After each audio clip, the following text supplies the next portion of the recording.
I was at one point a single mom and really had barely anything in the bank. I don't think that you should take less than, because the minute you do that, you already start to believe that. Taking the emotions out of your decisions is the most important thing. Think strategically. Why do you want that next step to be whatever that is? Is it because it looks shiny, or is it because it's the right move? Think very intentionally on where you want to end up and not about just that next step. Because if you think backwards rather than what's just right in front of you, that's really what's going to get you there. Welcome to the She Believed She Could podcast. I'm your host, Allison Walsh. Since 2020, this show has inspired thousands of women around the world to believe in themselves and take bold action toward the lives they're meant to live. Each episode brings you powerful conversations and practical strategies to strengthen your mindset, build your confidence and brand, grow your business, and protect your well-being, all while spotlighting stories of women who are making a difference and changing the world in their own way. I am so glad you're here. Now let's get to work.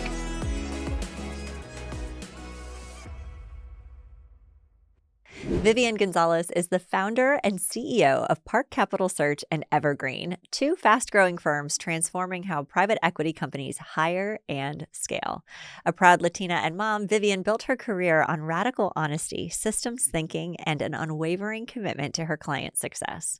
She brings a fresh human perspective to private equity, one that blends operational excellence with real leadership. Vivian is recognized for her clarity, ambition, and values-driven approach to modern business. You are going to absolutely love our conversation today. There's so much alignment, so many nuggets of wisdom. I can't wait for you to listen. So let's get to work. Well, I am so excited that you're on our show today. Would you mind sharing a little bit more about yourself with our audience? Sure. My name is Vivian, and I have been in private equity now for about 20 years.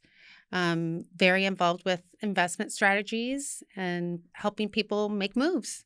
It's awesome. So I'm excited to unpack that because I think getting into private equity is definitely a path that a lot of women especially don't pursue. So how did you end up getting to that point? So that's a great question. I would love to see more women in private equity. I think we hit about 1% of the demographic in private equity. So that is something that needs to change. I did not start in private equity, and I think that's the trick, is finding a path that's not the typical path and then sliding yourself in. So I just had someone that happened to have a great network and just glued myself to that person for the next 2 to 3 years until an opportunity came up and I grabbed it. That's incredible. So what have been some of the challenges, though, along the way, especially for those listening that maybe haven't had exposure to it? Like, I feel very lucky. I was in healthcare for decades. 6 months into a startup, we ended up doing a deal and Goldman Sachs got involved. So I got the opportunity to witness that and see it. And then so many of the people that I worked with at the next startup that I was at came from the private equity world. Okay. And so it just was, a hyper-growth startup based out of Manhattan, just go, go, go, Yes. go, go. So, I mean, it's a different type of energy and opportunity and possibility. But for those that maybe haven't had any exposure to it, what does a day in the life in that industry look like? So typically it's very much similar to Pretty Woman. If you think of the movie and how he was going to separate the company into pieces and sell it off, that's very much what private equity is. I think it's evolved quite a bit. And instead of separating and selling off, it's actually adding them and putting them into one big pretty box and then going out and selling it. What we tend to see is private equity is all about who you know. It truly is. So I think the biggest advice I could tell women is network. Insert yourself in the community and network.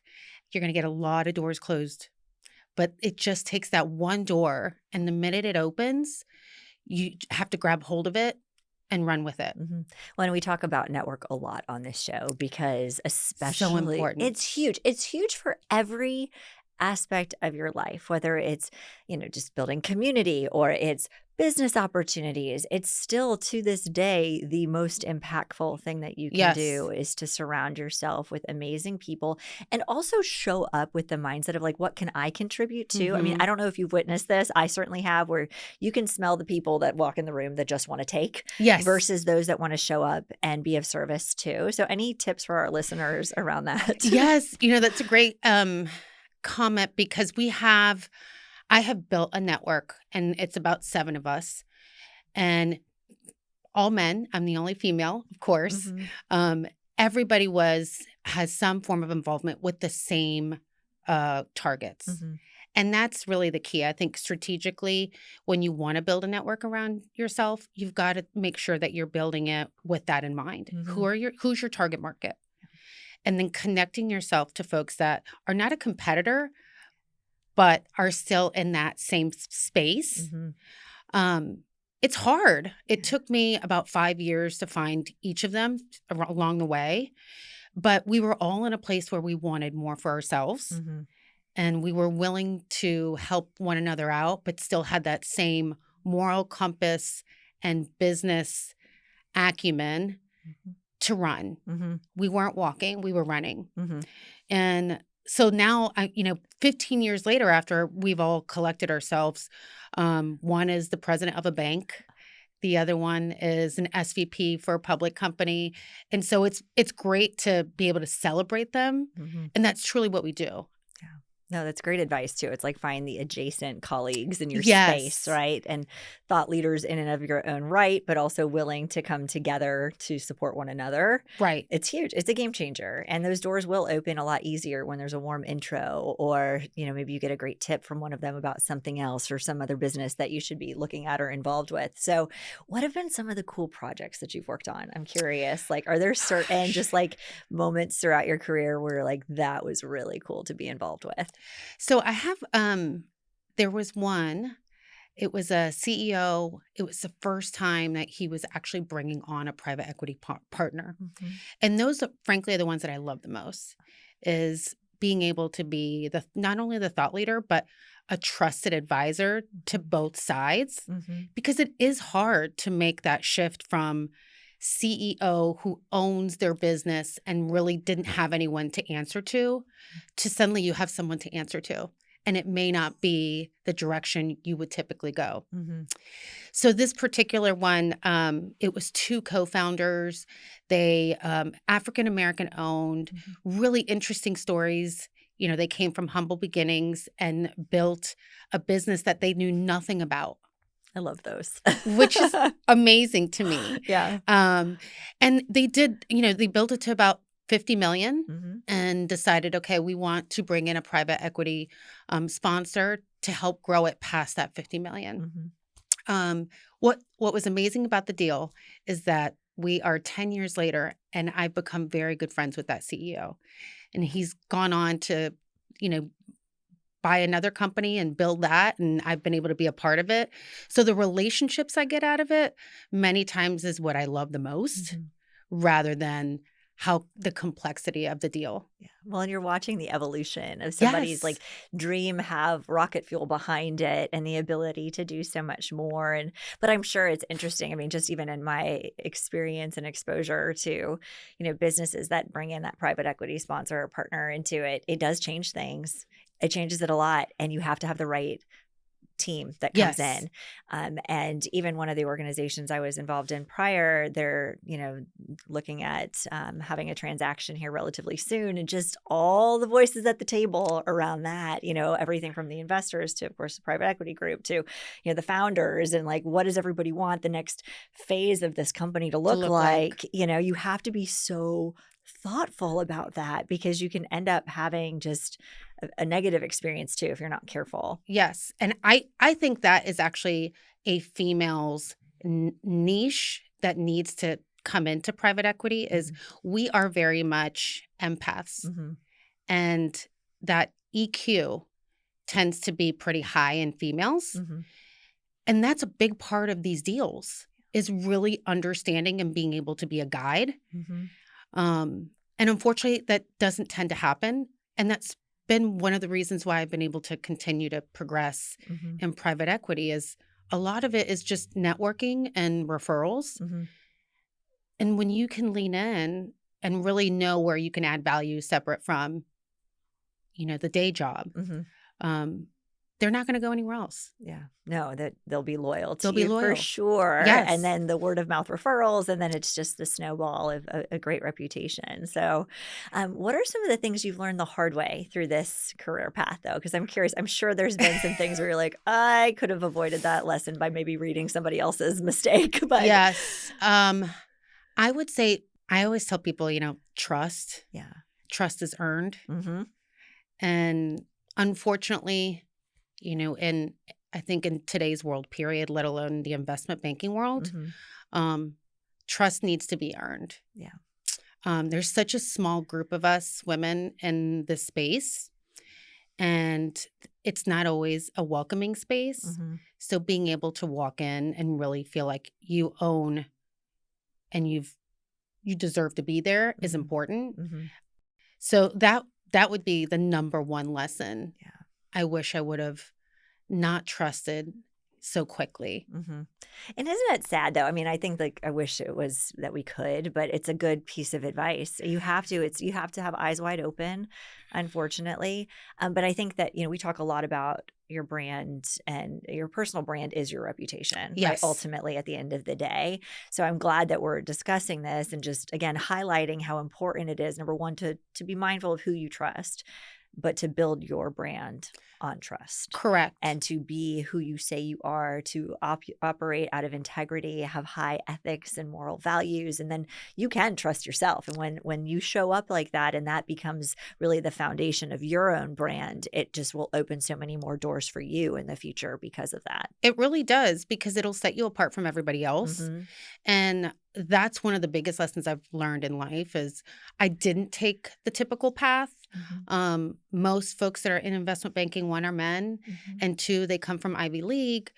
So what you tend to see is lacrosse players, male lacrosse players that came out of prep school and ended up in investment banking, worked at Goldman Sachs, and just made the transition. Mm-hmm. So I just accidentally fell into it. And it was so interesting to me to be able to put all those puzzle pieces together, sort of making something impossible possible. That's been the theme, is you can create your own path in whatever you do. Mm-hmm. It's just a matter of continuing to just stay laser focused in what you want. Mm-hmm. Focus has been a key theme on every interview that we've done in the last several months. And I'm so glad that you brought that up too, because it is something that you dilute your focus, you dilute your results. Yes.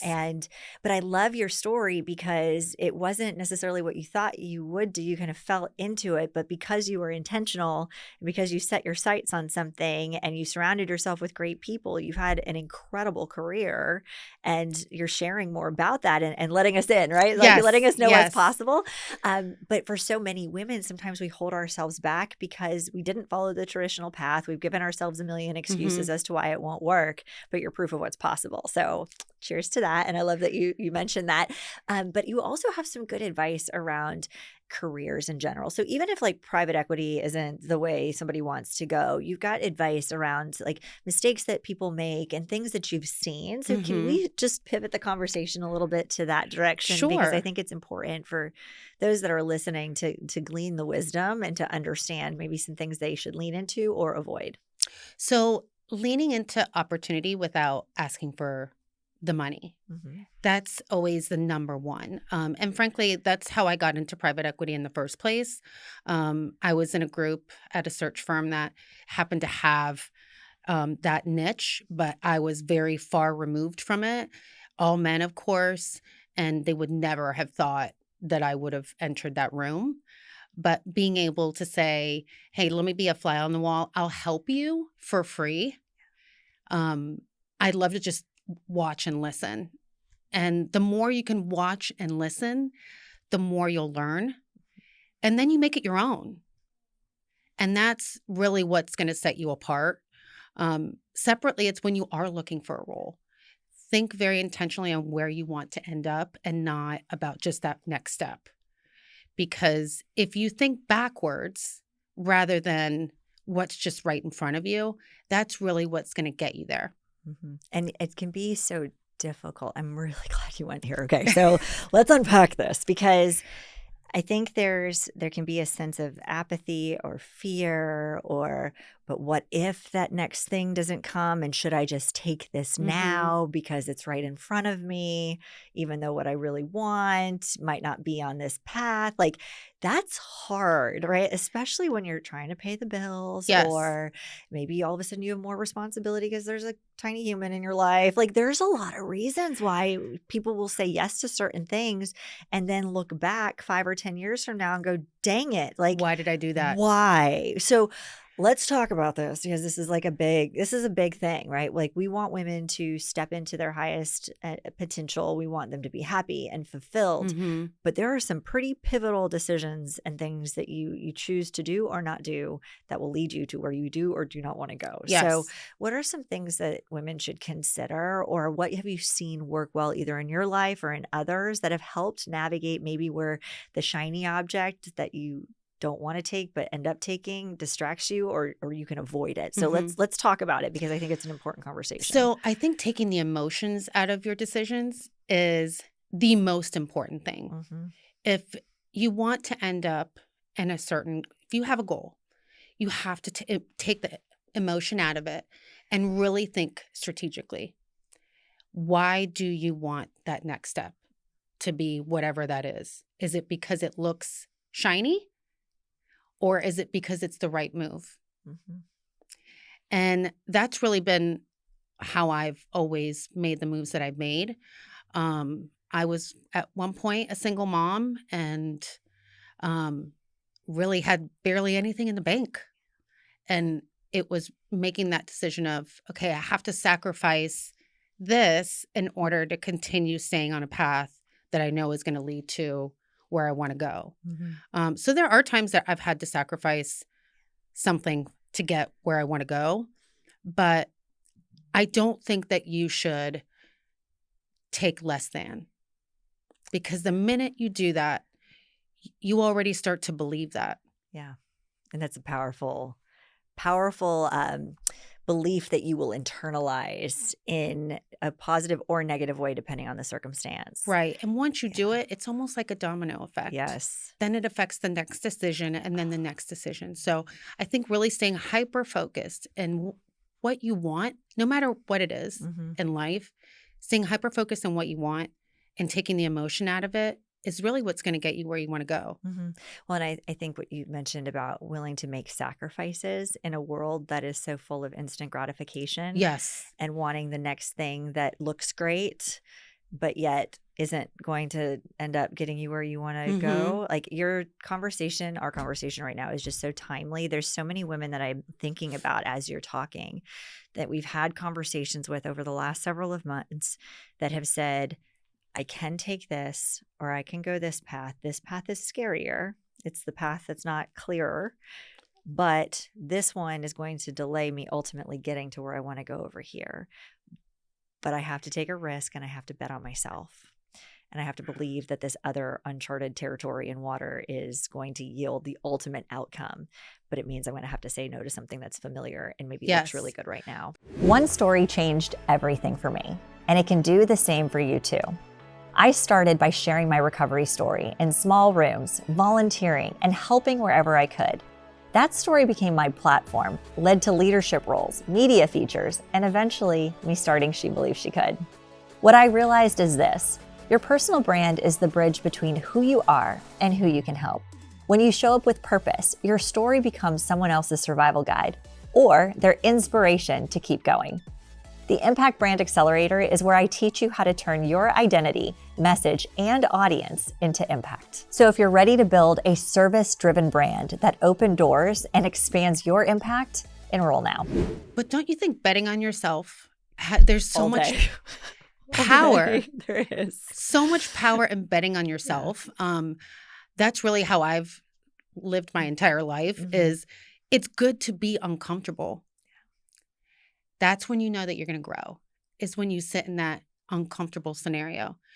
And if you're not going to bet on yourself, who will? Exactly. Exactly. Well, and it's also like having those moments of being able to like take a step back, reflect too, because I don't know if you've seen this as well. We've seen this quite a bit too, where it's like they take the bet, they get in the new situation, they get comfortable and Yes. complacent, and then growth stagnates. And that is also another friction point that I'm hearing a lot of women talk about is like, this is what I thought I wanted. I got here. And Now now what? what? Now what? What do we do? So, like, what? Any advice or words of wisdom? I'm a big believer in manifesting. Yes, me too. So I got it on my bracelet. Okay, so when you have a goal, you've got to, it's going to happen if you stay focused on that goal. Mhm. But the minute you sit back and start to listen to the noise, Mhm. that's when things change. That's when things stop. Mhm. And that is one part, I think, of being women. We naturally listen to the noise, and you have to learn to drown that out and stay focused so you can manifest exactly what you Mhm. believe that is possible. And I'm a big believer in anything is possible. Me too. Anything's possible. Yeah, but we can't make it confusing for what the universe or God to deliver. I Right. think that's the other It's not thing. just going to drop on your lap. Right. Yeah. So what are Clarity. you willing to do to get Mhm. there? And then constantly checking in. Mhm. So, every year at the end of the year, I do this self-reflection. Uh-huh. I've done it since I was in elementary school. Uh-huh. And it was very much like a self-reflection of what can I do better? Am I still staying on that Mhm. same lane of where I want to go? Mhm. Have I shifted and didn't even realize it? And that's just so important in life because you want to stay grounded. Mhm.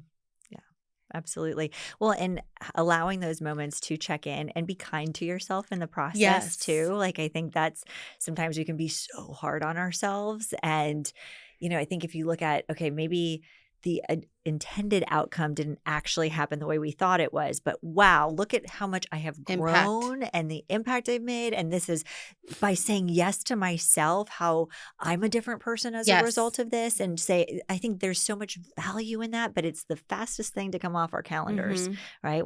And it's a simple practice. When you really think about it, it's literally carving out time and space to reflect, be quiet with yourself, Absolutely. search for alignment, and also be very thoughtful about what you do next. And so it's like one of the greatest gifts that you can give yourself. But I think so many women are running so fast. Then it's like, oh, I'll get to it. And then all of a sudden it's like the next year and you're like, I never did that thing last year. Like what, Yes. So I think it's really important that, if you're listening right now and you haven't done that, just because, we're recording at the end of January, but just because we're already into 2026 doesn't mean that you can't reflect on 2025. It doesn't mean that you have to have a firm date on the calendar. It can be a rolling annual thing. Right. It Just can be. do it. You don't want to be so critical of yourself that then you get to a point where, you start to question the Yeah. decisions that you make. Mm-hmm. Every decision you've made, even the mistakes, are an opportunity. Mm-hmm. So taking the opportunity to say, okay, well, why didn't I meet that goal? Well, because I went further with this other goal. Yeah.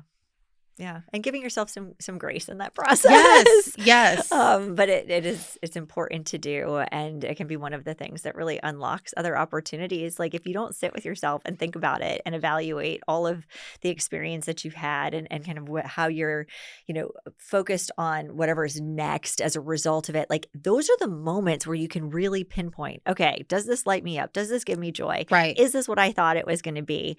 Did I learn a hard lesson? Can I share that hard lesson with somebody else, right? Like Yes. that's where there can be so much opportunity. We say all the time around here, you're always in the best position to help the person you once were. And that just in and of itself could be something that you could bring to market to serve others or Yes. offer up. So there's so much power in reflection, but we have to slow down long enough It's hard make to it slow down, happen. but when you are forced to slow down, Yeah. right? Oh, yeah. I've had that too. When I had my kids, Yeah. there's that time where you are forced to slow Mhm. down, even if you try to push through. Mhm. And so what do you do at that time? Yeah. You may not be able to do what you typically Mhm. want, but find something else. I used to listen to podcasts Uh-huh. and take my son in the stroller around and just listen to the podcasts. And to me, that was still a way for internal growth without having to sacrifice. Mm-hmm. Yeah, we talk about that. There's a lot of young women that we mentor as well. And we were having a conversation with a beautiful young woman last week about she was just struggling to find the time, right? Like I'm busy. I'm trying to establish myself in my career. There's a lot of demands. I've got these other ambitions and projects I'm working on. I was like, but how much are you driving? Right. And she's like, oh, like 2 hours a day. I was like, you can get through a lot of really great personal development and growth content in 2 hours a day. Yes. Audiobooks are amazing. Podcasts are amazing. Like you can continue to advance in so many ways your mindset and just your knowledge by taking advantage of those times to learn.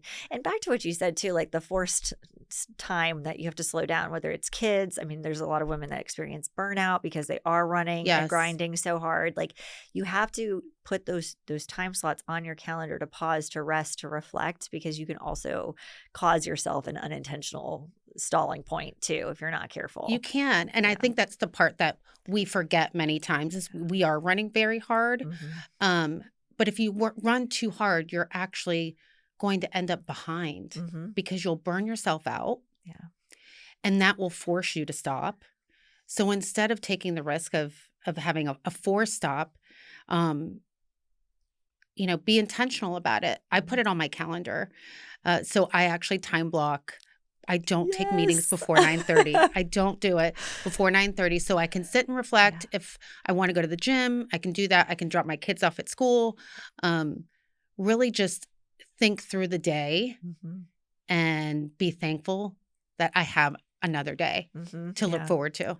That is so powerful. And so, I mean, time blocking is something we like live and die on here because you can collapse time in so many ways when you do things at optimal times in your day, like when you're most productive at certain tasks, when you put those intentional boundaries. Like that was something that, as I was running really fast in corporate, I didn't have as much flexibility around that. But as soon as I was on my own, it's like, similar to what you just said, like dropping the kids off at school, non-negotiable, I'm doing it, right? Right. Picking them up as many times as I can, right? Like being the one that's present, like all those things that I wasn't able to do before that I'm able to do now. And then being very mindful of like my default is grind. So I have to be careful because I'm the first one to fill up my calendar.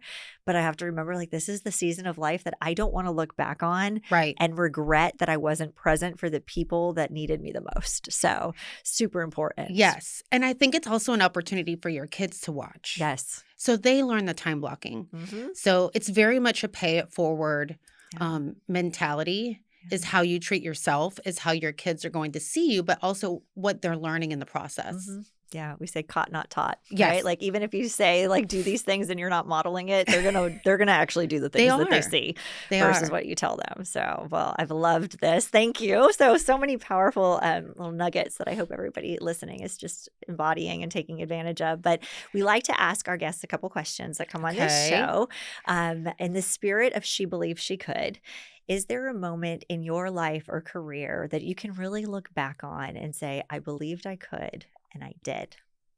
Yes. I feel like so many times, so many times. When I left my last corporate job, it was very much an environment where you should just be thankful you're making the money you're making. And that was the message.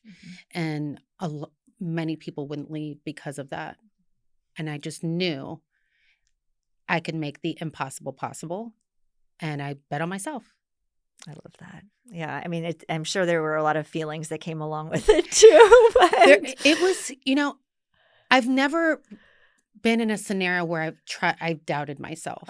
I do believe in, manifesting is such a strong way to live your life and your career. And anytime I would start to have those doubts, I have this method of I would put certain songs on or I'll watch a documentary about, Michael Jordan. And so that Netflix series is so good. Yes. Those are times that really help me get through a moment where I think I'm going to doubt myself. So I'll stop it. I'll catch it. And then I'll still be working, but I'll have that documentary in the background.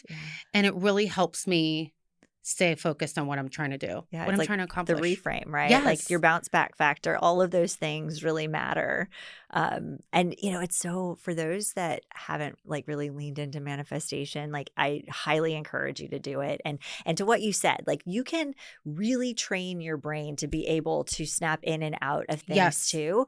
In fact, we recorded a webinar earlier today, and I was talking about that on that webinar of just the mental rehearsal and the benefit of being able to get myself back to like a high vibrational state of just like, here's where I'm at and now I can keep going, Right. versus the older or younger version of myself that would kind of like sit in this stinky stuff for a while and kind of feel sorry for myself. It's like, no, the faster I can get myself back on track, lock into what I want and find super, clear pathways that I can envision things coming to fruition. That's where it really, It takes really flight. is. It's And, unbelievable. I know a lot of people will lean on coworkers or on friends. Mhm. I've never done that. Yeah. When it comes to manifesting and Mhm. having those feelings, what I've done is really lean into the books, the podcasts, the documentaries, and understanding how successful people Yeah. have gotten to that point, some of the downfalls, their mentality. Mhm. But really, manifestation, a lot of it is being It's self-aware. self. Yeah. It's very Yes. much self. And I'm glad that you brought that up because so often, we'll talk about, in our community, there's, people will immediately say, oh, I'll call my mom or I'll call my friend or I'll do this. I'm like, but what if they don't answer? Like you can't Yes. depend on other people to bring you back to like where you need to be. Like, so having things, songs, podcasts, books, meditations, all of those are just wonderful. And the more that you can bake that into kind of your default, that is where the real It magic really happens. is. It's unbelievable. I think it's part of drowning the noise out Uh-huh. and listening to yourself. Yes. So you're watching a story, Mhm. but you're taking that story and making it your own. Mhm. And so you don't need advice from someone else. You just really need to be self-aware enough Mhm. and believe in it yourself. Yeah. Oh, I could talk about this for hours. So thank you for bringing this up. And then, I mean, you've touched on it. We like to ask everybody that comes on, what does confidence mean to you? But I mean, it sounds like you're a naturally confident person to quite an extent. But share more about that. I think it's going back to the noise Yeah.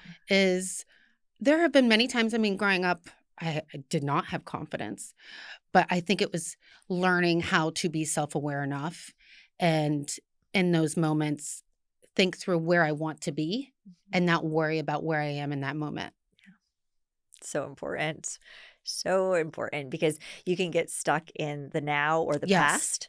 And those are the stories that then become rewritten versus like creating the new one. Absolutely. And when you can really focus on where you want to go, it just gives you that fire. It's that fuel that you need to push through the uncomfortable, to do the new things, to try something you haven't done before and put yourself in situations that, maybe your younger self would have been like, what are you doing? Right, So, right. But that's where you learn the yes, most. that's where the growth happens and Yes. success happens. So I loved this. All right. Well, we'll wrap it up by, who inspires you? What books do you recommend? What people, if there's any meditation apps or anything like that, feel free to drop in. But if there are resources or individuals that you definitely recommend? Yeah. So Mel Robbins, of course. Let them. I let them. That book is amazing. And there, so many times I just listen to her podcast in the background when I'm working. So I lean into her. Oprah Winfrey. She has done such a great job of putting some books out there and really learning how to be self-aware and how to really dig deep inside yourself. So those would be two. Emma Grede, I follow Yes. her. She's amazing. Yes, She's she got a is. great story. And Jay Shetty, of course, he's got his podcast So good. is so good. And all of them have the same theme. It's very much learning how to be self-aware and in tuned with yourself versus the noise. Which is going to be the big takeaway from today. It is. So thank you for that. And then for people that are really interested in learning more about you, where would they connect with you? What should they do? They are welcome to go on LinkedIn. They will find me pretty quick. So our firm is Park Capital Search. We're based in Winter Park, but we've got offices and team members throughout the U.S. But that and Instagram of course, Yes. where everybody is. Love Instagram. Love it. Well, thank you so much, Vivian, for being on the show today. Thank This you was for so having wonderful. me. We are fangirls now for sure. And for those listening, we went to the same high school and didn't know it. I know. It's such a small world. It is. It really is. So go Bishop Moore Hornets. We love you. And thank you so much for being here today. Thank you. Thank you so much for tuning in to today's episode. I am so grateful that you are here. As always, please continue the conversation over on Instagram at Allison Walsh, and make sure that you check out all of our freebies. If you scan the QR code, if you're watching on YouTube, or check out the link in the show notes, it will take you to a page full of resources and trainings and things to help you go farther, faster. And that is always my intention, is to help you continue to grow. And as always, I believe in you 1000%. And my goal is that you do too. Take care, beautiful. I'll see you next time.